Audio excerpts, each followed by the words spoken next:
Have you ever wondered how ethical hackers find vulnerabilities in systems? Today, we're diving into the fascinating world of fuzzing tools to answer that question. Fuzzing tools are an integral part of ethical hacking, and understanding their function is key to mastering this field. Let's begin by deciphering what fuzzing tools are. Picture them as digital detectives in the realm of cybersecurity. Their mission? To tirelessly search for vulnerabilities in software systems. How do they achieve this? By bombarding the software with unexpected, invalid, or random data inputs. This might sound chaotic, but there's a method to the madness. Consider a program you've developed. You want it to handle any input gracefully, without crashing or leaking sensitive data. This is where fuzzing comes into play. Fuzzing tools stress test your software, pushing its defenses to the limit to ensure they can stand up to any unexpected inputs. They relentlessly probe and poke, looking for any weak spots that could be exploited by malicious hackers. Just as a detective uses various strategies to solve a case, fuzzing tools employ different techniques. Some use random inputs, others use inputs that have been carefully crafted to trigger specific errors. There are even fuzzing tools that learn from previous inputs to evolve their testing strategy, increasing their chances of finding hidden vulnerabilities. But it's not enough to simply run a fuzzing tool and call it a day. You need to interpret the results, understand what they mean, and use that information to improve your software's defenses. This requires a deep understanding of both the tool you're using and the system you're testing. And remember, the goal of fuzzing, like all ethical hacking, is not to cause harm. It's to expose vulnerabilities so they can be fixed, making the digital world a safer place for everyone.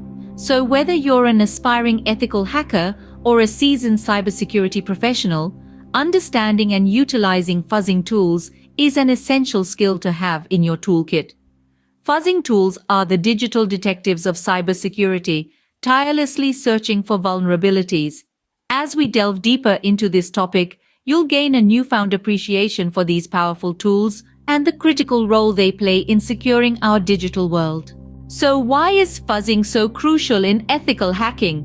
Fuzzing is the unsung hero in the world of ethical hacking. It's a process that's as intriguing as it sounds. We've established that fuzzing tools are like digital detectives, probing for weak points in the mighty fortress of software.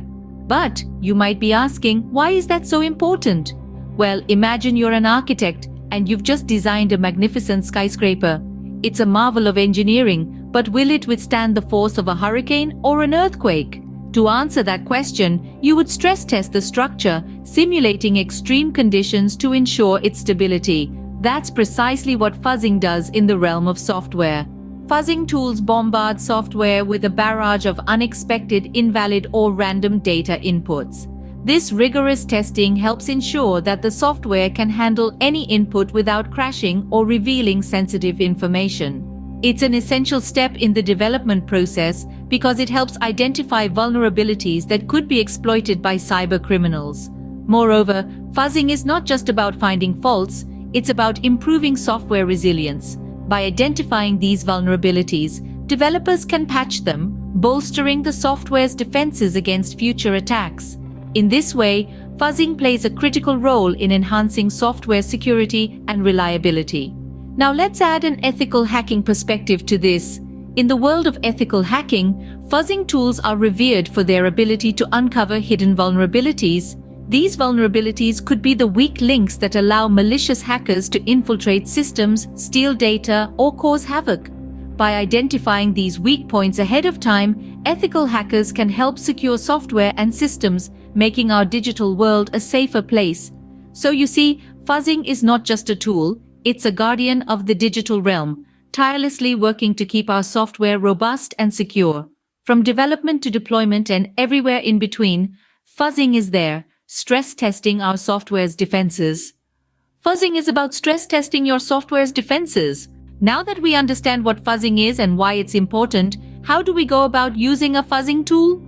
Running a fuzzing tool is a process that involves a few key steps: setting up your testing environment, selecting a target application, configuring the fuzzing parameters, and then setting the tool to work. To start, the testing environment must be carefully set up. This environment is essentially a controlled space where the fuzzing tool will run. It's important to remember that the data inputted by the fuzzing tool can often be unexpected or even chaotic, so ensuring that your testing environment is safe and isolated is crucial. Next, it's time to select your target application. This could be a piece of software you've developed or a system you're responsible for. The target application is what the fuzzing tool will test, trying to find any vulnerabilities or weak points. Once the target application is selected, it's time to configure the fuzzing parameters. These parameters define the boundaries of the fuzzing tool's testing. They could include limits on the types of data inputted, the volume of data, or the speed at which the tool operates. Configuring these parameters correctly is vital for ensuring that your fuzzing process is effective and efficient. With the testing environment set up, the target application chosen, and the fuzzing parameters configured, you're ready to start the fuzzing tool. This is when the magic happens. The tool will begin to input data into the target application, testing its defenses and searching for any vulnerabilities. It's a bit like a digital stress test, pushing your software to its limits to see how it reacts. As the fuzzing tool runs, it's important to monitor its progress. The tool will provide a stream of feedback, highlighting any vulnerabilities it finds. This feedback can then be used to patch the software or system, fixing any weak points before they can be exploited. Remember, the goal of fuzzing is not to cause harm, but to improve security. It's about finding the vulnerabilities before the cybercriminals do. And of course, it's crucial to remember the ethics of this process. Never run a fuzzing tool on a system or software without the necessary permissions. Ethical hacking is about improving security, not causing disruption or damage. Running a fuzzing tool involves setting up your testing environment, selecting a target, configuring parameters, and letting the tool do its magic. So why not give it a try? With the right approach and the right tools, you can contribute to making the digital world a safer place. Ethical hacking involves responsible behavior. What are some ethical considerations when using fuzzing tools? As we delve deeper into the world of fuzzing tools, it is crucial that we understand the ethical considerations associated with their use. Let's not forget, the primary goal of ethical hacking is to identify vulnerabilities and strengthen security, not to create havoc or harm. One of the paramount ethical considerations is the necessity of having proper authorization before conducting any security testing. Whether you're testing a small-scale application or a mammoth-sized software system, it's essential to have the green light from the relevant authorities. Let's consider a scenario. Suppose you're a cybersecurity analyst in a company and you've discovered a potentially vulnerable piece of software. Without proper authorization, running a fuzzing tool on this software could lead to unintended consequences, such as disrupting important processes or even causing the software to crash.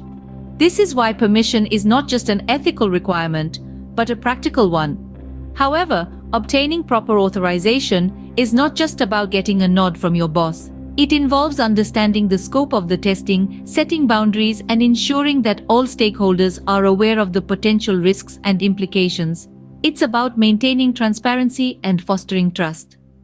Another ethical consideration is the prohibition of targeting systems without permission. This is not just an ethical hacker's rule, but a legal one. Unauthorized access to systems, even with the intention of identifying vulnerabilities, is illegal and can lead to severe penalties. Ethical hackers must always respect the boundaries set and ensure that they are not overstepping their privileges. In essence, ethical hacking is about maintaining a balance. It's about ensuring that our quest for security doesn't infringe on the rights of others or disrupt their operations. It's about being responsible and considerate in our approach. So remember, ethical hacking is about identifying vulnerabilities, not causing harm. Always have proper authorization before testing. By adhering to these ethical considerations, we can ensure that our use of fuzzing tools contributes positively to the world of cybersecurity. We've covered a lot today. Let's sum it up. We've ventured into the realm of fuzzing tools, these tireless digital detectives that search for vulnerabilities in software. We've discovered their vital role in cybersecurity, stress testing our software's defenses against unexpected, invalid, or random data inputs. We've also delved into the nitty-gritty of running a fuzzing tool, a process that involves careful setup of your testing environment, selecting a target application, and configuring the fuzzing parameters. But as we've emphasized, ethical hacking isn't about causing harm. It's about identifying vulnerabilities so they can be patched before they're exploited. So, always ensure you have proper authorization before conducting any security testing. If you're keen to dive deeper into the fascinating world of ethical hacking, visit our website at bp-coding.com and register your profile for exclusive content and resources. Remember, stay curious, stay ethical, and happy hacking.